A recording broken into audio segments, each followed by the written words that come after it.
Welcome to episode 11 of Squats and Seances. I am excited to welcome Pat Barber. He is a true OG of CrossFit to the show today. Pat is a 20-year CrossFit vet who specializes in developing coaches and auditing gym culture. He is a level 4 coach who still regularly teaches level 1s and level 2s. He currently resides in the mountains of Santa Cruz, where he enjoys building, foraging, running retreats, and parenting his 4 sons. He runs 2 companies, one called the Fathers Guild, where he mentors fathers, and one called Coaches Development, where he mentors coaches. Welcome, Pat. I don't know how to respond to welcome. Hello. Glad to be here. Over the last few months, I've asked the local and online CrossFit community to share with me what questions they would ask a CrossFit expert if they had the opportunity to do so. Today's conversation is going to feature many of their submissions. I think it'll be a pretty fun Q&A. Some of the questions made me laugh when I went through them. So we'll get right into it. Yeah, I think this is going to be easy for you. I wouldn't say I'm an expert on many things, but CrossFit happens to be the thing where I'm like, you know what? I think I actually am an expert in this specific space. Everything else, fledgling novice. CrossFit, that happens to be where I know a lot. Yeah, I absolutely believe that to be true for you. It's definitely your niche. Before we get into the listener submissions that I had, I like to ask every first-time guest this question. Sure. Can you describe in your own words what gritty means to you? Well, that's funny. Right now, I'm working for Street Parking. I'm doing some work for their media side as well as some of their coaching stuff. And they're actually doing an entire month, which is a grit-focused month. So I had to go Google a definition for that and create one that felt right for this space specifically. And that kind of boiled down to the ability to continue going, even when you face setbacks or when you face difficulty or when you face failure. So grittiness is the ability to kind of continue to push through without necessarily succeeding. Stuff gets hard, stuff doesn't feel easy, and you have grit that allows you to push through that. And that is how it was defined there, and that fit with my understanding of grit. That's great. I'm going to create this huge poster of everyone's answers. So thank you for contributing to that. It's funny because when I launched this podcast, that was kind of my catchphrase, community for the gritty. And now I see it everywhere. Yeah. Maybe everyone was just on the same energy wavelength at the same time. Like, man, 2025. Gonna need some grit to get through this one. Yeah, it's an interesting subject though, because like how you form grit in the different areas of life is, different, right? So depending on whether you're talking about relationships or whether you're talking about fitness or whether you're talking about work, or whether you're talking about personal development, like there's a slightly different avenue you would take depending on the activity that would make you gritty. And so it's definitely a wide spanning subject. And I find it fascinating. I myself have never described myself as gritty. I've never felt particularly like I think there's an imagery that it invokes in my head of clearly dirt, right? Like there's like a discomfort there. And I don't find myself to be somebody who like is in discomfort a lot, but I wonder if that's because the things that I pursue as comfort happen to be pretty difficult things inherently. Whereas I think some people need to lean into discomfort and just look at it and go and be like, that's how I'm going to get gritty. So I think it's something that can be done very intentionally, but depending on the area you're working in, it's done in a slightly different way. It's a chameleon of a word. Sure. Is there a dog behind you, by the way? I see something moving in the shadow, and I'm assuming There are two. Okay. There's a big one lying there who looks dead, and then there's one under they're like, they don't actually get to come inside this room. They want to all the time because it's cooler than outside. But they snuck in here when my son opened the door earlier, so they're just living their best life. I love that. I just wanted to prepare myself in case I saw something large, get up behind you and start moving. All right, let's get into it. Question number 1 from a listener. This one made me smile. They coined it going from street to elite. Can you name the top 3 components to becoming a successful CrossFitter? Interesting. The phrasing of the question, street to elite, to me sounded like going from somebody who was just a normal human being looking to live a quality of life into somebody who's looking to compete in the sport of Mm. CrossFit. So that's where my brain went. Hmm. But then the phrasing of the question was centered around how do you become a successful CrossFitter? So I guess I'll answer it two ways. Yeah, One, I think you let's need to start with that define, first part. sure. You want to start with the first one? Yeah, let's just talk about what is it to go from zero to I can successfully work out in a CrossFit gym. And then let's go successfully working out in a CrossFit gym to elite athlete. Got it. I think the first thing you have to do in either of those two cases is define what success means to you. So, in order to actually pursue something with any sort of meaning, you need to define what you're trying to pursue. So, when it comes to going from not like off the street, never doing CrossFit to doing CrossFit, you need to say, okay, well, why do I want to do CrossFit? Mhm. And what is it going to give me? And what am I looking to get from it? And then finding a place that you can get that. So if you understand CrossFit and you know what it is, the goal of it is to help you live a higher quality of life through physical capacity. So it allows you to perform the tasks of daily life and as like extreme life even, like it allows you to say yes to life. So the things that you would need to do to go from not doing CrossFit to doing CrossFit would be one, defining what you want from it, then finding a place that says they could promise to give it to you and feeling like that place is somewhere you fit in. So I would say when it comes to choosing a gym successfully is you walk in and you talk to the people and you go, these feel like my people, or they don't feel like my people, or these feel like people I want to be around. Or these feel like a bunch of self-entitled turds. So I think that each individual gym is going to offer a different thing. And the biggest thing is that you feel like you fit into the culture and the community. The individual program from gym to gym will vary based off of the level of understanding of the coaches and owners who run the gym. And it'll still all be under a CrossFit umbrella for the most part. But some things are more effective or less effective at moving the needle when it comes to human growth. And I don't think that as a new off the street gym goer, you're ever going to be able to evaluate that. So that is secondary, like Mhm. understanding what the program is to feeling like you fit in. So I would say going from like I can't do this to I can is choosing what you want to get from it. I want to lose weight. I want to live a higher quality life. I want to feel more capable, whatever it is, setting that as your North Star, then going to a space and asking them if they can help you achieve that. And then if the interaction feels good there, then go there. And if it doesn't, find another gym and then have the same conversation and then go Yeah, there. great. That's super helpful for somebody that is considering just walking in the door, getting started. Yeah. And Yeah. then, second part to that question, athlete that's been in the gym, doing really well, feeling like they want to up their game. Yeah.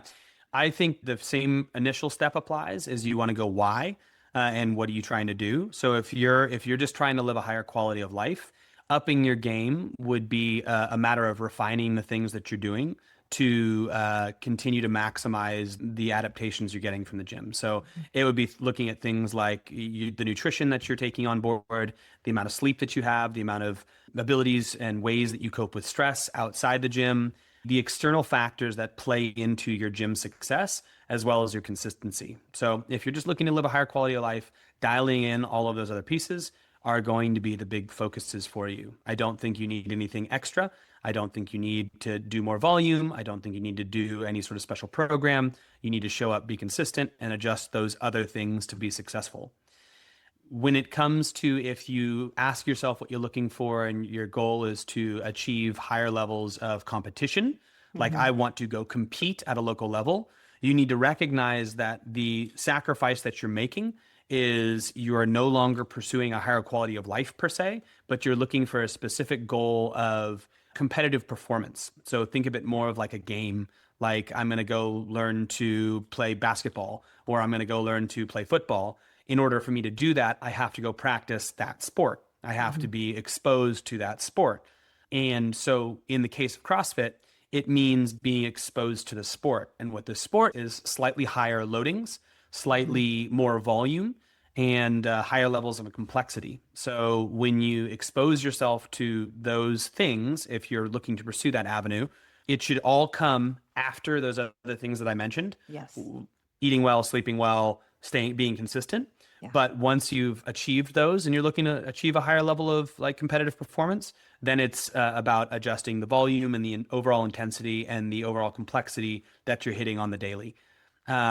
And that should be done intelligently to build you up in a well-rounded way, but is often not. And just know that you have a higher likelihood of burnout, higher likelihood of injury. And the idea is to pursue sport for sport's sake, not health. Doing more is not necessarily healthy. It's not necessarily unhealthy, but it's definitely not the place I would go if your goal is higher levels of performance or Yeah. higher level qualities of life, I should say. That's great. I really appreciate the delineation of pursuing sport versus separating out the health benefits of the functional fitness that individual is doing. Okay, Yeah. we're going to shift to the next question. This one came up a lot across different platforms. What is the best way to address joint preservation in an aging population when it comes to CrossFit? Yeah, I mean, the best way to we won't even say an aging population. Let's just say across all populations, because it's the Sure. same general thing. It's just you have more tolerance for things when you're younger. So as you start to have, Generally speaking. generally speaking, you have more tolerance for things as you're younger. You can bounce back quicker. So it's the same general thing, which is not overuse and not improper loading. So improper loading doesn't necessarily just mean the improper weights. It means the improper directions and angles and positions. So when we're training, the number one thing we would want to try to look for is not number one thing. One of the number one things, one of the top level things is quality of movement. So making sure we're loading our structure in a way that is anatomically sound. And when you go take courses and you do CrossFit coaching and all that kind of stuff, there's some really big basic points that you need to hit. Things like taking joints through full ranges of their ability, Right. making sure knees stay tracking over toes for the majority of loaded movements, making sure balance stays about the foot, making sure the spine doesn't round out under load. So preserving range as well as function, as well as taking these body through a good long capacity and full complement of its ability is huge for preserving joint health. Yeah. The other thing is to make sure you're not overusing it. So if anything, you would want to err on the side of underuse and then just push capacity as you get better. So move really well. So that's the range stuff as well as the quality of movement stuff. And then error on underuse and not doing too much, especially in things like shoulders and hanging and knees and jumping. As you continue to age, those things take a little bit more of a beating. And just stay in your capacity and then just be pushing the threshold here and there rather than overwhelming too much. Days that pop up that have super high levels of box jumps, maybe do a bunch of step ups. Days that do a whole bunch of upper body pulling, maybe do ring rows and decrease the overall volume. Using the body through all of these systems is fantastic, and it's how we actually stay healthy for longer periods of time. But if you overuse stuff and you move poorly, then you lead towards higher likelihood of degeneration of what's happening. Yeah, thank you. And listeners, I know you guys will get back to this point because this is so key in my own coaching experience as well. People really struggle with scaling back weight and the volume of the movement if they can't move well. You got to get to basics first, full range of motion around the joint, move with integrity, and then we can talk about weight. All right, switching gears again, we've got some gymnastic movement questions. Strict Okay. pull-ups, chest to bar, muscle ups. So three different things. Okay. Could you name one for each? One element that you feel is foundational to its eventual execution. So you want strict pull-ups, do this one thing. Start knowing there's going to be more, right? It's never just a single thing. Strict Sure. pull-ups, chest to bar, muscle ups. Well, so as a general rule, when you're looking to train any gymnastics piece or actually any piece in general, when we're trying to get to a place that we're not currently at, you want to pick scales that as closely as possible mimic the actual movement, but then vary those scales up as you continue to do them. So I think the number one overarching rule that I'd say across all three of these is never get stuck in a single scale. So a lot of times people will want something and they'll just do the same thing over and over again in order to get it. You would want to vary up the different types of scales. So if we're talking about something like a chest to bar pull-up, you'd want to be working really, really good ring rows at varying levels of body position. You would want to do chest to bar slow negatives, where you jump up to the top, hold your chest, and do a slow eccentrically loaded position. You'd want to work your kipping pull-up, looking to pull to a higher chest to bar. Like there'd be a varying levels of things. We could do bands, we could do different types of negatives, different places that we can do other kinds of bent over rows and pulling, but just making sure you're mixing up the scale is what is an overarching piece.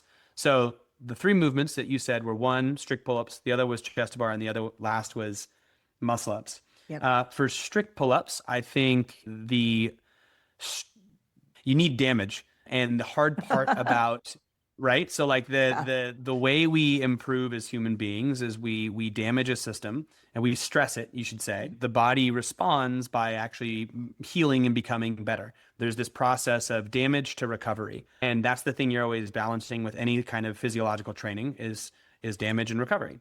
Right.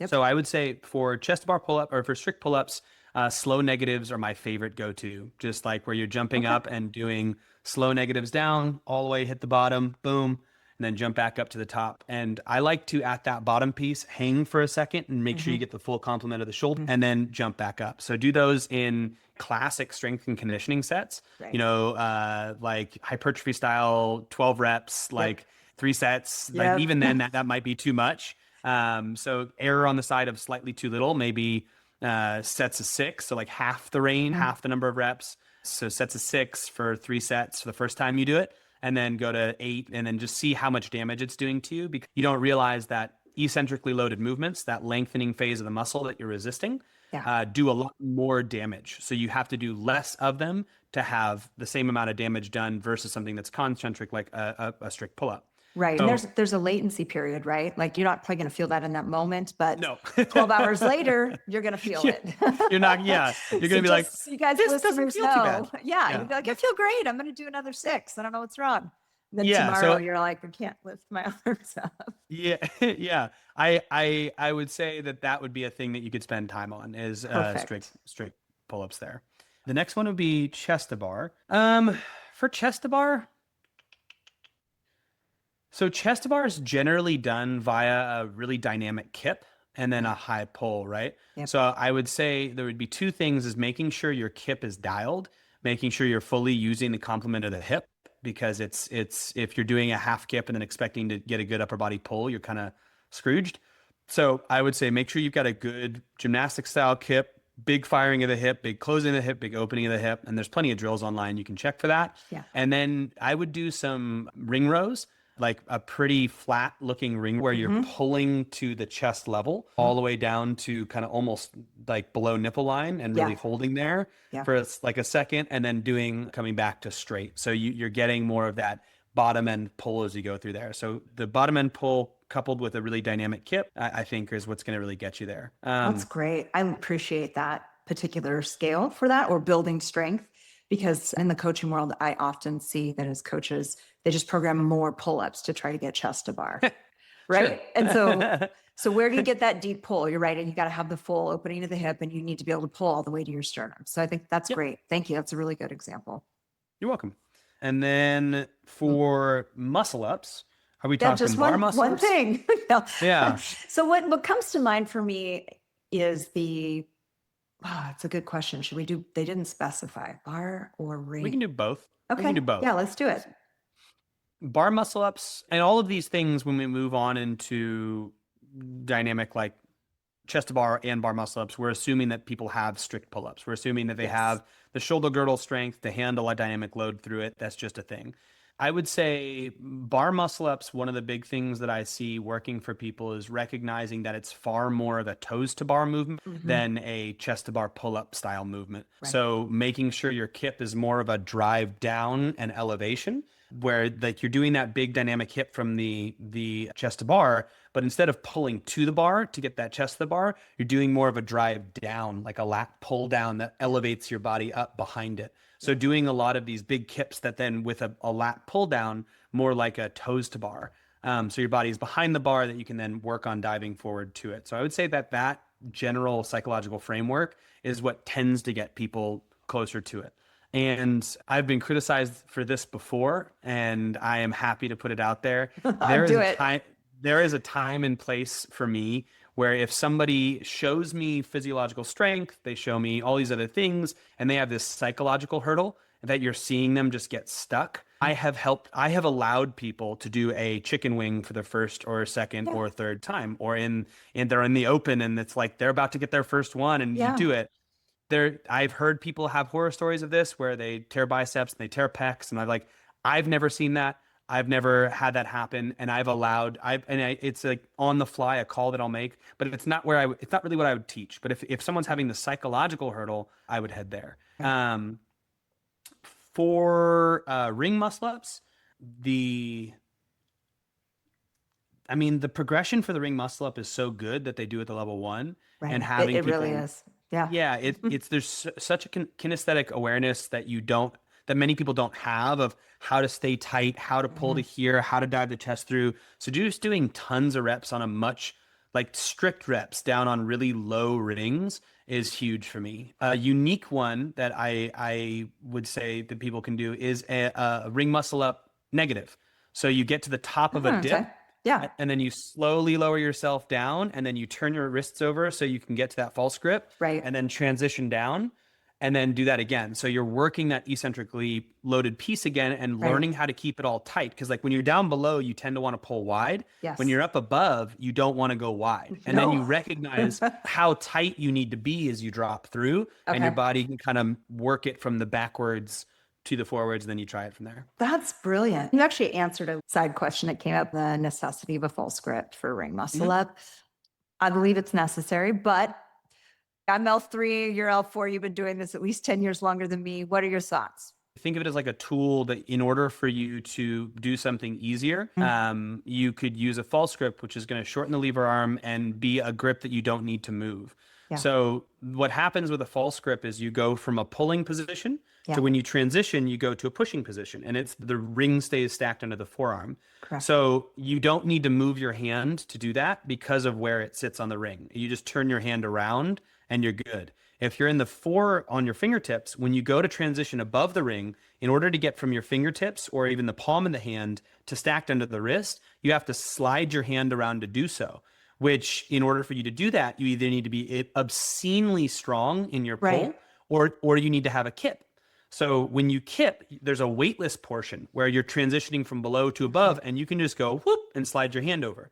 So if you're really coordinated and you know that there's going to be a weightless portion where you whoop slide your hand through, like then you don't need to have it if you're doing a kip. But that requires a lot of prerequisites that are like, I would prefer you to do it with a false grip. And then we learn how to do a no false grip version of it when you're looking for a really dynamic kip. Because if you have a false grip, you can always fall back on that when you start to fatigue, because it's always going to be an easier transition.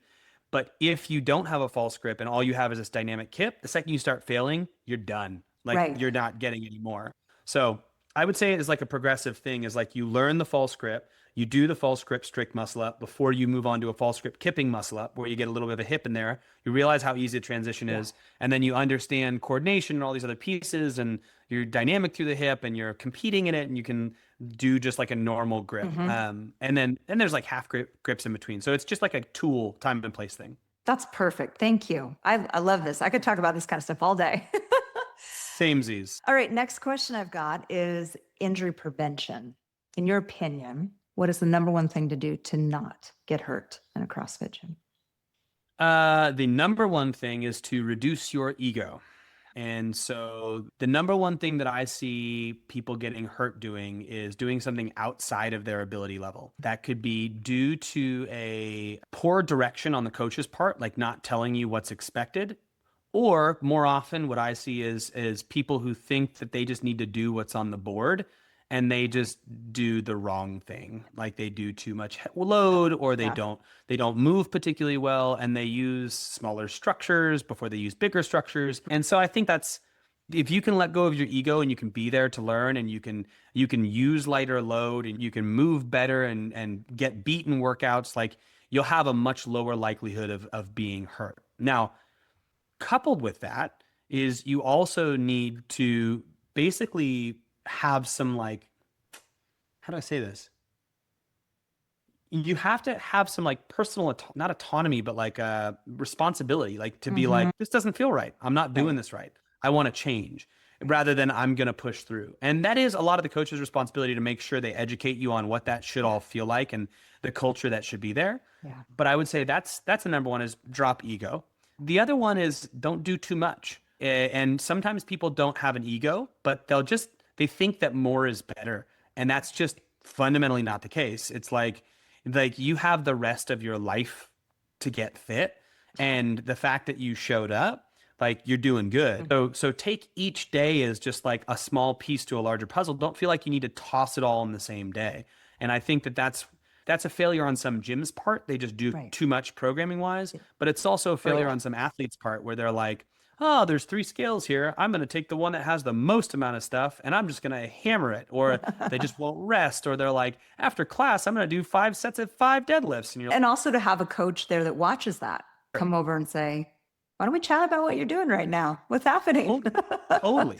And I think too, there's also a sense of like, there's education that needs to happen there. There's also like a conversation we had of like, why are we in the gym? What are we doing? What are we training for? Like, is this That serving a why. purpose? Yep. So to not get hurt, there's a lot of things, but also we're human beings and we're doing something that is complex. Is Yeah. there the potential for injury and you just get unlucky? Sure. So it's less about like, okay, I mean, you try to mitigate it as much as possible, but you're going to get tweaked. Oh, Like, yeah. it's like, I know how to move really well. Yeah. I get tweaked, You but then can I go, sneeze and get tweaked. And at totally. where I'm at now, some days I roll over in bed and I'm like, oh, no. Yeah. That Yeah, doesn't feel like shit. and you go, okay, well, what happened there? Was Yeah. that just unlucky, or was there something I could have done? And you don't dwell on it. You just go, ah, it's a bummer. Okay, whatever. Like, Yeah. I'll figure it out. I'm gonna try not to do that again, and I'm gonna heal myself, and I'll come back and hit it again. And that ego component, man, I was just talking with someone about that this morning at the gym. Huge. Yeah, Like knowing yeah, enough to know that I could do more, but I also shouldn't. And I don't have to. Right. So let's totally. say someone's already hurt.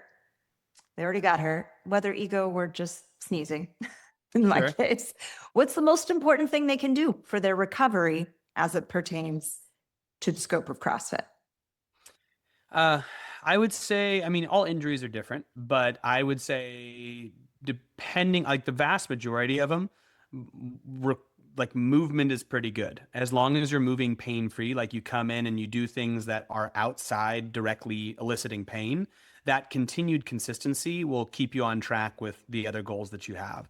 So whether you have to scale, you have to change, you have to modify, whether it be something close to the movement or even something Right. totally different, trying to find things that you are able to do and continue to do them is massive for your overall psychology. There's Huge. also studies showing like a loss of atrophy, like a decrease in atrophy on sides that are not used when you use the other side. I don't know exactly why or what science is Yeah. going on there, but like, just stay moving if possible. And then the external things that you can do are, you can look to try to take care of yourself. You can Mhm. eat better, you Mhm. can sleep better, you can try to get massages and body work, you can take care of your mental and emotional health. Like, there's all kind, you can think more positively. There's a lot that you can do to try to like move you in the direction of just like, hey, this is temporary, I'm going to be okay. And Yeah. like, and just keep doing the things. Cause like we said at the beginning, I mean, failure is inevitable with this. Right. It's just a matter of how we cope with that. It's that gritty piece. Yeah. I think some people think of like gritty as like, I hurt myself, I'm going to use it anyway. It's like, nah, dude. No. Like, I hurt Yeah. myself. What can I do? How can I look at this in the best light? And how can I not let that pain happen again? You know? Yeah. Show Um, up, keep moving. I appreciate that you mentioned those studies on the muscle atrophy or versus not losing the muscle mass. mhm. On the non-injured side, benefits to single arm or single leg training or whatever it might be, depending on the type of injury that individual has. Thank you. Mhm. All right. You ready for some personal questions? Sure. That Okay. was So easy. Yeah, they want to know, what nutrition protocol do you follow, or if you follow one, and why? Yeah. I'm curious on Um, this one too, as a nutritionist. Let's hear. yeah. I think nutrition is it's probably the most important subject to understand to some degree. And I think part of understanding nutrition is that by no means is there a one size fits all. And the variable nature of the human experience, as well as the seasons of life that you find yourself in, you will be eating different things. And there are so many people who have hangups and psychosis around food, whether it be excessive consumption or excessive suppression or just emotional connection or anything in between. So it's a very broad and dangerous but vastly important subject to consider at all times. And I think for other people, I try to figure out where they're at and what's going on and just give them tools that will help them be consistent with better choices. For myself, I've done everything. I like to tinker. I've tried keto. Same. I've done zone for years. I've Mhm. done just calorie counting. I've done higher carb. I've done lower carb. I've done one meal a day. I've done intermittent fasting. I've done everything in between. Like it's been super fun. And I think that depending on the person you are, something might work better for you. So in general, what I do right now is I will mainly track very not loosely, but I'll track my breakfasts and my lunches just to know like roughly how much macronutrients and Mhm. protein, carbohydrates, and also total calories I'm having throughout the middle of the day, and then based off of that, eat a smaller or larger dinner. And a lot of the year, I'll just eat. I eat relatively the same stuff all the time. And if I find myself making worse choices more often, then I'll redial in and do what I'm doing now, which is weigh and measure a little bit tighter. Mhm. Just because weighing and measuring allows you to have some objective data that you can look at and go, Right. okay, here's what's going on. And then the variation in that comes from just tweaking macronutrient content or overall Mhm. caloric content, or yeah, that's about it. In Perfect. terms of avoiding stuff, I don't do super well with ice cream. Like I can Yeah. do dairy just fine, but ice cream sugar combo, Yeah. I end up like really feeling it in my throat, my nose and my stomach the next day. Doesn't Yeah. mean I don't eat it. It's just I tend to avoid it. I have about 2 cups of coffee in the morning. At this point in my life, I can't do more for some reason. It makes me super hyper. I don't Let's see what else. I'm not a supplement guy. I don't Mhm. think any human beings really need them unless they're particularly deficient, but I do currently take creatine. I don't notice a difference, but I've just seen so much evidence supporting that it's a pretty good thing to take. Yeah. So that's only been in the last, I'd say, year. I currently struggle with getting enough protein in a day because I'm Right. trying to eat a gram per body weight, Yep. per pound of body weight. And so I only because of that do I have protein powder and water once a day, just because I just can't get the right amount of protein. Well, I can, but it's like I'm so full if I'm trying to Yeah. eat that from meat and other stuff. Yeah. Obviously, the more mass you're walking around with, the muscle mass you're walking around with to preserve, the more protein you need to consume to support that muscle protein synthesis to continue. It's just like, Sure. yeah, you start looking at how much protein you probably should be eating. Shake is a great idea. Protein Yeah, supplement in that way. sure. Next question I have: do you drink? If you do, does it affect your training? And if you do not, why? Yeah. Alcohol is objectively a poison. That's its function. It's poisoning you, so your body responds by becoming drunk to process it. So ethanol being its own nutrient is quite good at what it does, Yeah. which is get processed first and make you tipsy. I really like the taste of whiskey. I really like the taste of beer. I also really enjoy the feeling of being slightly drunk, not blacked out drunk, but a single beer will slow down my brain enough to where I become quite compassionate, I Mhm. quite loving, and I'm present, and a lot of other things. Now, that all being said, I don't know how much control I have over alcohol. And I've Mhm. never been much of a drinker, but if I'm drinking heavy, it's like probably one drink a night. And there's a marked difference in my capacity to cope with little things in life. Like if I'm Right. doing that often, even one drink a night, like I'm not as good at being fit, as breathing well, as staying unsick, as Right. thinking clearly. So, Parenting for me, that was a big one. yeah, Yeah. parenting. There's a lot that there's positives. Like there's a social component that's Right. amazing. Like to like have a drink with friends or go out to the bar. Like not to the bar, but I mean, a bar would be Birthday fine, but like party. a Like, birthday sure, party, whatever it is. anything. Yeah. But I think it's just you have to just watch your relationship with alcohol. And so I'll go through periods of time, like I'll go on vacation and I'll drink more heavily Mhm. because we're in Ireland or something and they've got Guinness and I'm like, dude, of course I'm gonna have Guinness while And I'm there whiskey, all the and whiskey. whiskey, great whiskey. And then I'll get pretty sick of it and I'll take a year off alcohol and then I'll try to be more moderate. But right now I'm actually I for the last few months I've had this app called Reframe, which is like a daily workout or Yeah. it's a daily alcohol tracking app that Yeah. basically you just log your drinks, you say how many you want to have, and then it Yeah. educates you daily on different functions that alcohol has. So great app. I highly recommend it as just like another tracking software so you can know what's going on. And the other thing that I did about 2 months ago, or no, about a month and a half ago, it was like right when we got back from Ireland, is I actually outsourced my drinking to my wife. So I Mm. said, and I told her, I was like, do you mind if I outsource this to you? She said, no. And I was like, well, I can only drink if you tell me, hey, do you want to drink? The answer is always yes when you say, do you want to drink? So if you say it, I'm going to say yes, but I won't ask about it. I won't do anything. It's not on my mind until you say, hey, do you want to drink? So that has been extremely psychologically freeing. I don't need to be like, oh, Wow. what night of the week or blah, blah. I Yeah. was just like, all right, wife, That if you burden. tell me, yeah, if you tell me I can, if you ask me if I want to drink, I'll have a drink. So like if we're out at dinner and she's like, do you want to drink? I'll have a drink. Yeah. That's interesting. Yeah. Yeah, Can I pause here? I just wanted to share a couple of things. sure. Personal for me, you were one of the first people that I had ever known that did an entire year of Hmm. sobriety.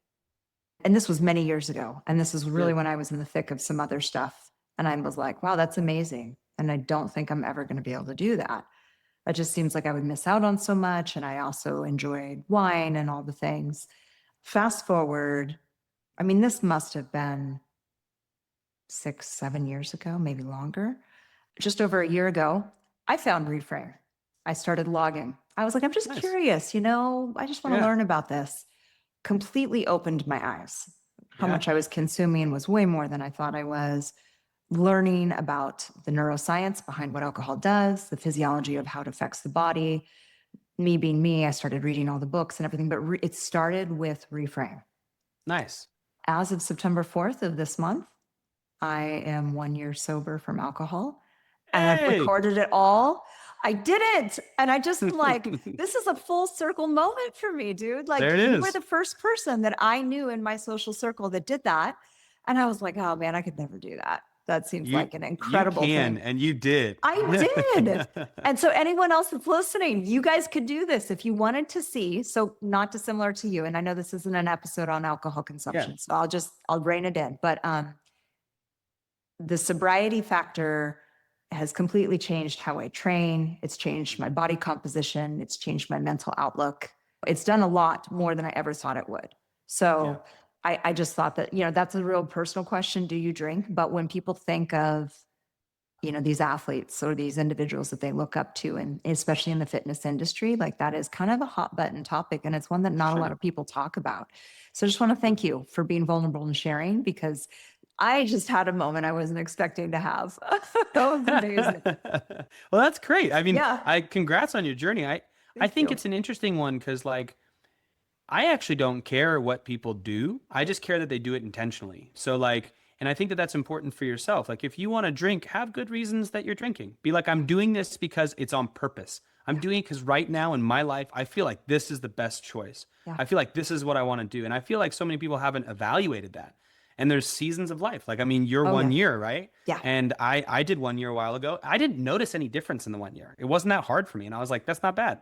But then I've had these other seasons of life where like I just I don't feel like I could have gone a week without having a drink, Oh, yeah. like and it was after that 1 year. So like there's always going to be this balance in the relationship. Yeah. It's just you want these choices to be intentional and something that you can live with and something that you're like, I'm choosing this drink because this is what's right for me right now.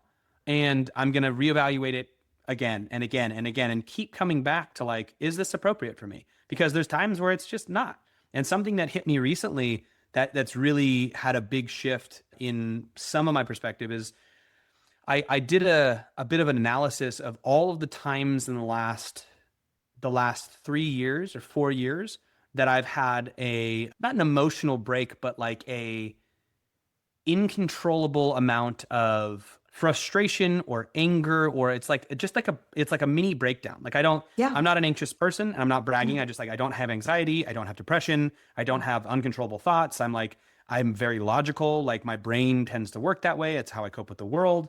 I'm very lucky in that regard. Yeah. So when I have times where I'm like going, I shouldn't be feeling like this and I Yeah. can't work my way out of it, it's really off-putting to me because I'm like, what is this? And I know that's a more common occurrence for some, but like It was what very I common for me. Yeah. But I do have anxiety. So, right. yeah.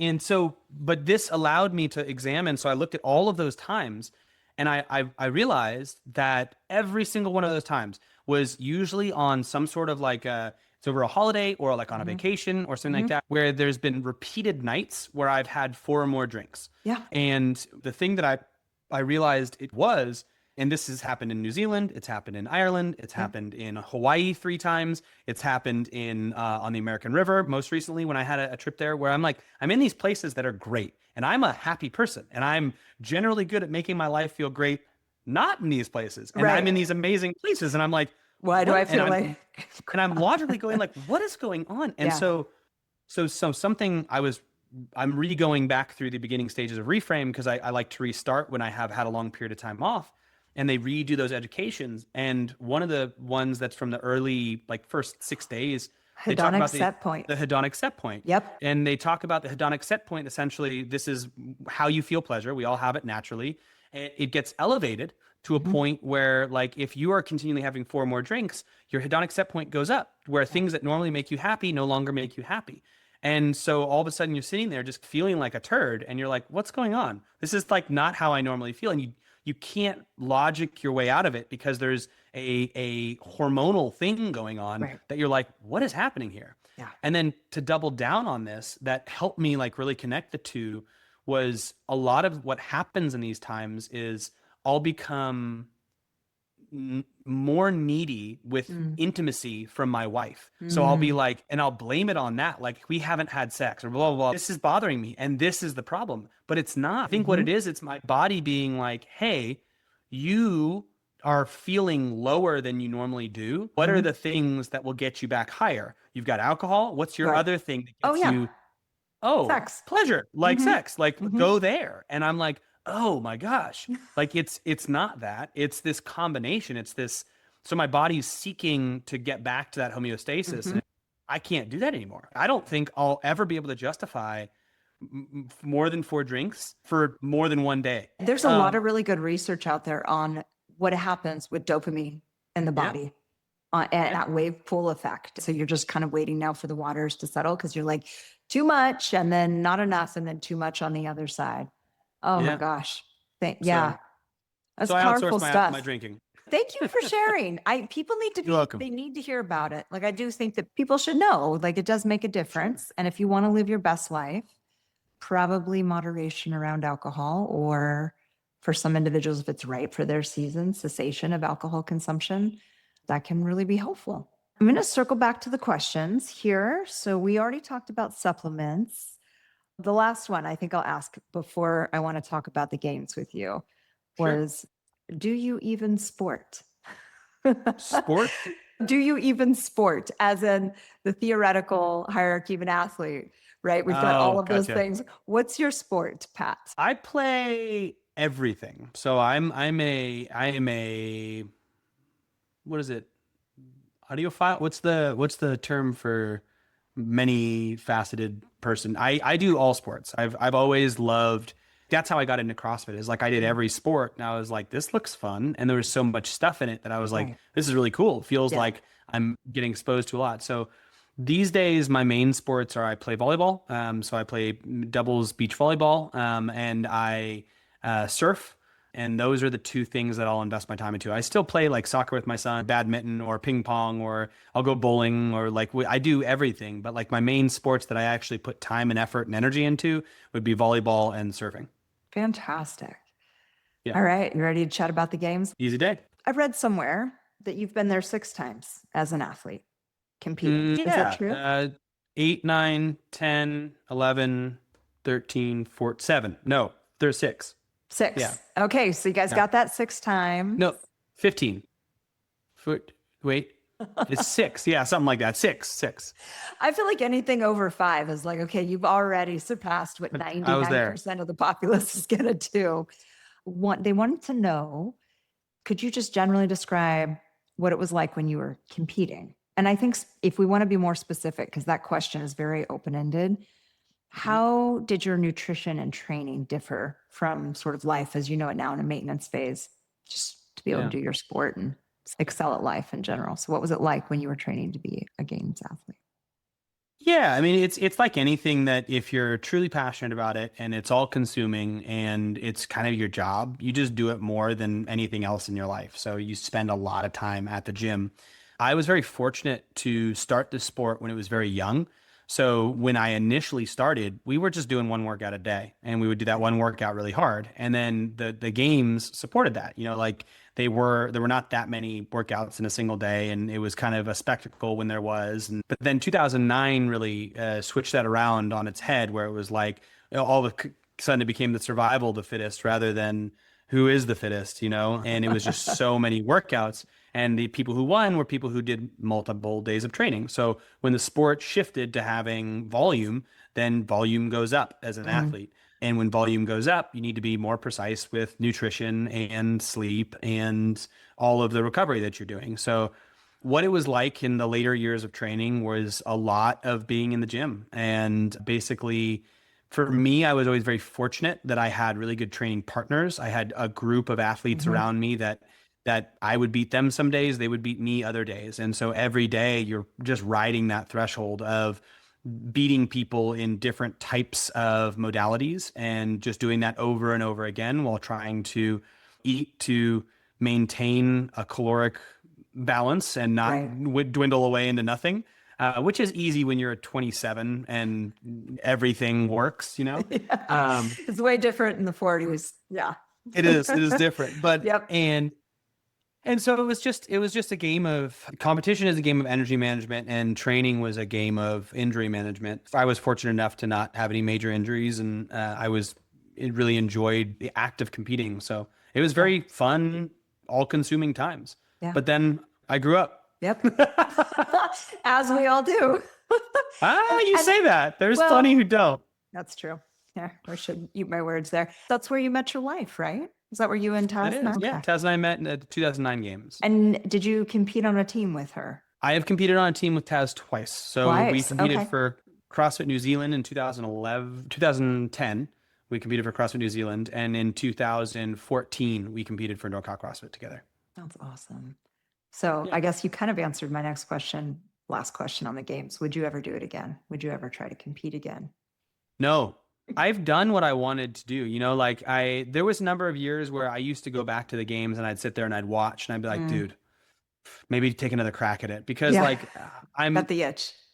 I was very gifted. Like, I've worked hard, sure, but there's been a lot of gifts given to me in terms of physicality. I don't think I ever, and I'm going to be honest, I don't think I ever reached my true potential of what I was capable of. But what it would have taken, I never reached my physiological potential. I think I reached my psychological potential of what I was willing to do. And I think there's a very big difference between those. Like, I could have been stronger, faster, more capable, a lot of other things, but I didn't have the psychology to do the things that were necessary to be there. I did everything I wanted to in the sport. I got what I wanted from it on that side of it. And I am 100% contented to compete in other things like volleyball and bowling and badminton and raising my kids. Yeah, that's not a competition, but yeah. Well, I mean, maybe just with yourself sometimes. Thank you for sharing that. I wanted to talk about coaching development and leadership. This is something that's really near to my heart. It's so funny. I don't think synchronicity is by accident. I had this memory come up on my phone 2016 or 17. I'm at the ranch, little young Vanessa smiling, probably smelling, but smiling for my L1 picture. And you were there. And I was like, oh, I didn't even remember Pat was there, but I remembered you from my L2. So we go way back, but I think you'd We do. already been in CrossFit probably 10 years before that, if you were Yeah. already at 2007 Yeah. competing. And so you have mentored more developing coaches than we can probably count, and you run coaches development. And I want to talk about that a little bit. So you're offering services, because of course I did snooping. You've got a coaching masterclass, coaching audits, coaching retreats. You've got a weekly newsletter that you offer. I'm going to include links in the show notes for people to go check out your websites. You Sure. spent a lot of time in a teaching position. Yeah. How did you first get started coaching the coach initially? Yeah. What keeps you motivated all of these years later to still be doing that? Yeah. I mean, good question. I think that where I got started, so I'll answer the two separate pieces, but where I got started was the first time I coached other coaches was when I went and moved to New Zealand. So I was in Northern California. It's CrossFit Santa Cruz, and that was where I was a coach. And I was on level 1 staff and level 2 staff. And actually, I was only on level 1 staff at the time. And then I moved to New Zealand, and they had this like young gym there. I mean, it was a great, successful, awesome gym. And they had some great coaches, but they also had a bunch of people they were mentoring and like trying to bring up. And I came in with a lot of experience relative to everyone else. And so it was a matter of trying to be like, okay, well, let's tinker with making new coaches and trying it there. So that was like 2010, right around that time. Yeah. And it was hard. I mean, like the coaching athletes, you've got a person who's paid you in front of you who you're trying to make better at movement. And coaching coaches is different in the sense that what you're doing is you're taking a human being and you're developing who they are and their capacity to teach others. So there's another layer of ego that you're dealing with in like, hey, I'm going to comment on how you relate to the world versus I'm going to comment on your ability to squat. Right. Like you could say Feels that's much a more form personal. of expression relating. It's way more personal. Way And more the personal. variation in ego that you face is fascinating. In addition to just the raw skills of seeing, correcting, and knowledge and all those other pieces. So obviously I didn't know all this when I started. It was just like, try to do this. This works for me. Try to do this. This works for me. And then it just like developed over time to where 2012, I started, we moved back to California and I started running NorCal CrossFit with Jason Kalipa. And we were the only coaches at our gym that we opened up and grew really rapidly to about 300 members. And we were like, we need more coaches. So it was just a matter of bringing people in and teaching them how to be better coaches. And so it was trial by fire and, hey, here's what I do. Here's this. And then it was, those gyms grew to like 22 gyms around the country. And Right. we had, 80 coaches in the Bay Area alone. And got put in charge of coaches development with my wife, and we wrote development programs. And it was the Wild West though. So like nobody knew how to develop us. And we just kind of knew what we had done. And, like we knew how CrossFit had mentored people. And like but that was only on level 1 staff. And like, that was a real trial by fire sort of scenario where like you just got broken down and then rebuilt every seminar. So like there's so much in the space that is very it was new. And so I was kind of at the forefront of all that and failed so many times. The same way you fail giving cues as a coach and you say, hey, try this, and it makes it worse. And you're like, oh, okay. And I think that the reason that I still do it, and so that was my journey through it. And like to this point, I'm, now 20 years into it, Right. more than 20 years into it, but 20 years into the coaching side of it, pretty much. I think what still keeps me going is like two things. One is the profound impact that these coaches have on their people, right? So if I can make a better coach, then the hundreds, if not thousands of people that they interact with will have better lives. So I'm like that step back removed. So I find a lot of purpose and meaning in making my job or their job better, like what they do better, because it's going to have a ripple effect that transcends me in a way that I couldn't do on my own. Right. So if I can, it's the same thing as like raising good kids. You have 5 kids or 3 kids and you raise good kids, their ripple effect on the world is far greater than you could do as an individual. So it's a Right. very compelling reason to involve more of those in there, right? Yeah. So I'd say that's one of the things. And the other thing is like nowadays, like I find all of the basics around seeing, correcting, and movement patterns and all those things, that's pretty straightforward and really easy to do, and actually where a lot of people are. But what I really enjoy now is relating with the individual. It's like connecting with a human and going, okay, where are they at in their journey? Where are they at? Like the same way a coach does with an athlete. Hey, where are they at in Right. their journey? I'm going to offer them this. You go with a coach, it's like, where are they at on their personal journey? Great. What do they need? Do they need a soft hand? Do they need Mm, someone to tell them like a very hard truth? Do they right. need to be held accountable? Do they need to hold themselves accountable? Do they need more seeing correcting drills? Do they need like more emotional development? They need to Mhm. not take stuff personally. Like that stuff is still quite fascinating to me. And there's like an unending bit of discovery that you can do there with people. So I find the mechanics of coaching these days very, very simple to teach. Hey, find stuff that's wrong and make it right. But the and that's easy for me to deliver. And the developing of people, the coach's development side of it, I find to be very intriguing and meaningful on a very deep level. And so that's Right. why I keep doing it and still have a lot of passion for it. I imagine it's a very nuanced practice. There's no two individuals that are going to be in the same place at the same time. No. Everyone's Yeah. going to need something a little bit different. How would you define an excellent coach? So they would have to have basically a tiered level of ability. So they would have to have the ability to do all of the mechanics of coaching, which is seeing, correcting, presence and attitude, group management, like all those 6 criteria. They have to have those in spades. But then the thing that takes them from like mediocre Mhm. to excellent to me, or like good to excellent, is an individualized relationship with each person that they interact with. So whatever type of an interaction that they're having, they're giving that person exactly what they need on both a fundamental just movement level, but then a personal level as well. So I would say it's like low level coach is just presenting information. Mid level coach is like presenting information and then also making individualized movement changes. And then like top level coach is making individualized movement changes as well as developing who the human being is Mm. through a subtle difference in interaction that you have with each person. So it takes it into a realm outside of just the peppering of cues and more into the relational realm. That's really good. Yeah. Thank you for sharing that. If headquarters brings back the L4, I'll be keeping that in mind. Should I try Hell it? yeah. Yeah, I'm waiting. it's an interesting thing though, because I think that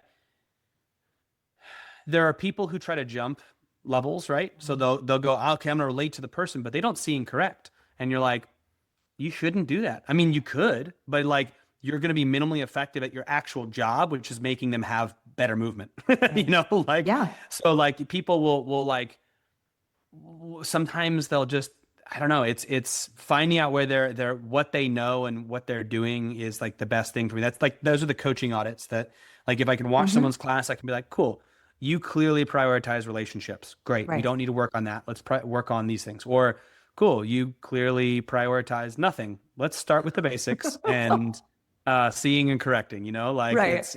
Go it's back. fascinating to see where people are at. Just a few more questions. I'm going to have to Sure. let you go here. What is one of the biggest coaching flaws that you observe? There was one that you see most often.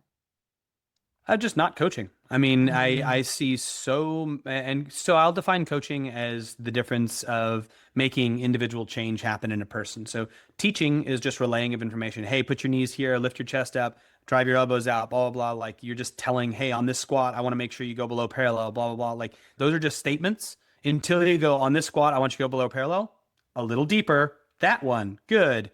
That Right. a little deeper, that one good. That was coaching. That was what took it from the relaying of something that you wanted to actually getting what you wanted.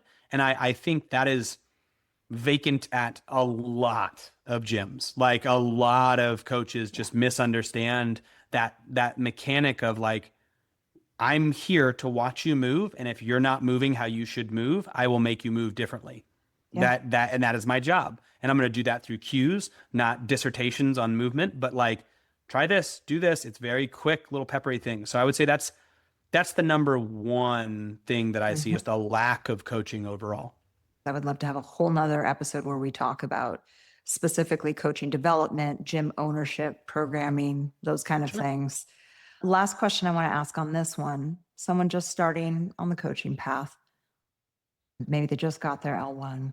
What is the single most important thing you would advise them as they start their coaching journey? Single most important thing for a Mm-hmm. coaching journey.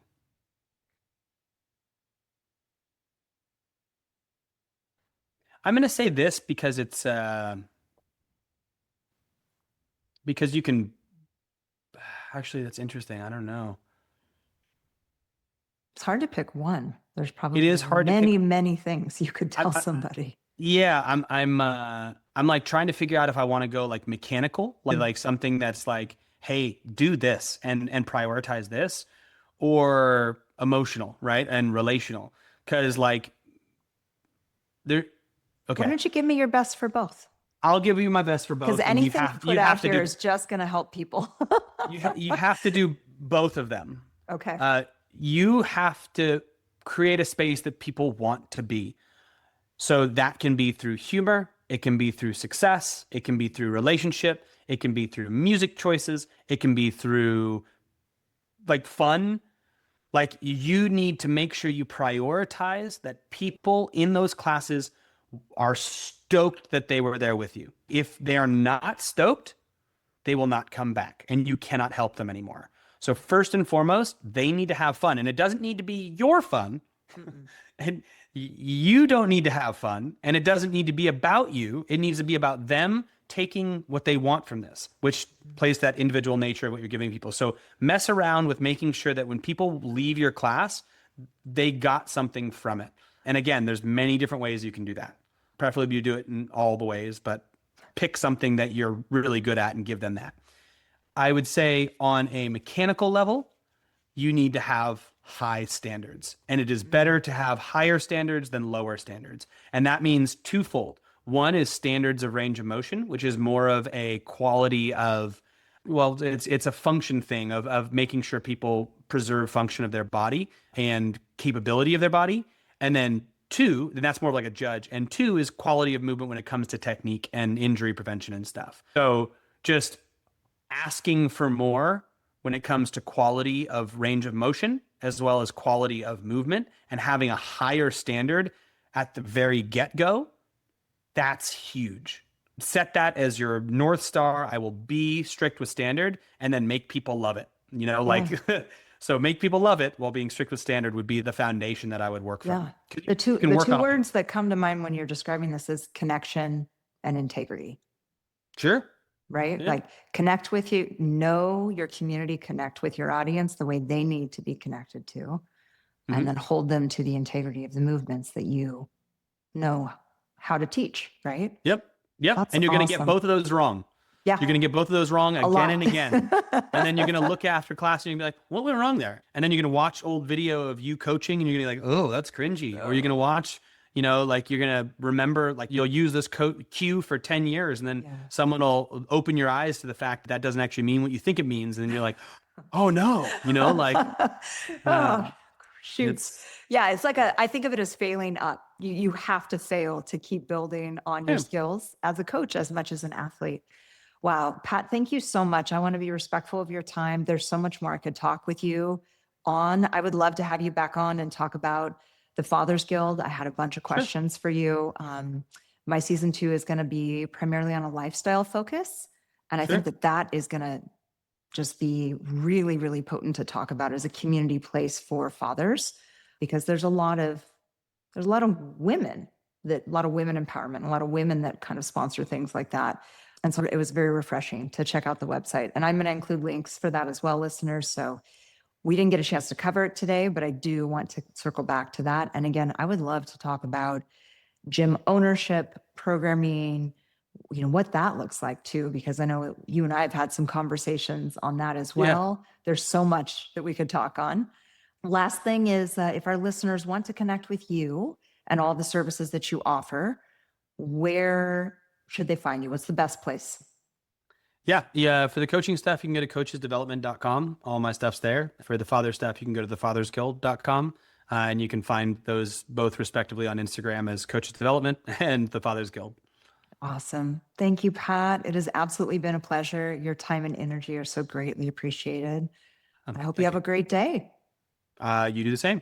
Thank you. Thank you for listening to today's episode. I hope you found it interesting, actionable, and worthy of sharing. You can help contribute to this growing community by emailing topic ideas, suggestions for interviews, and feedback to Vanessa at squatsandseances.com. That's Vanessa with an E at squatsandseances.com. You can find new episodes of Squats and Seances on all major podcast platforms and the vlogcast on our YouTube channel, Squats and Seances. Be sure to subscribe so you never miss an episode and leave us a review if you are enjoying the content. Season 1 will be drawing to a close on October 31st. Visit us at squatsandseances.com and subscribe to our newsletter. While there, you can also check out our weekly blog posts on all ways to optimize your health and fitness. Follow us on social media at Squats and Seances on Instagram, Facebook, TikTok, LinkedIn, and YouTube. And until next time, stay gritty, friends.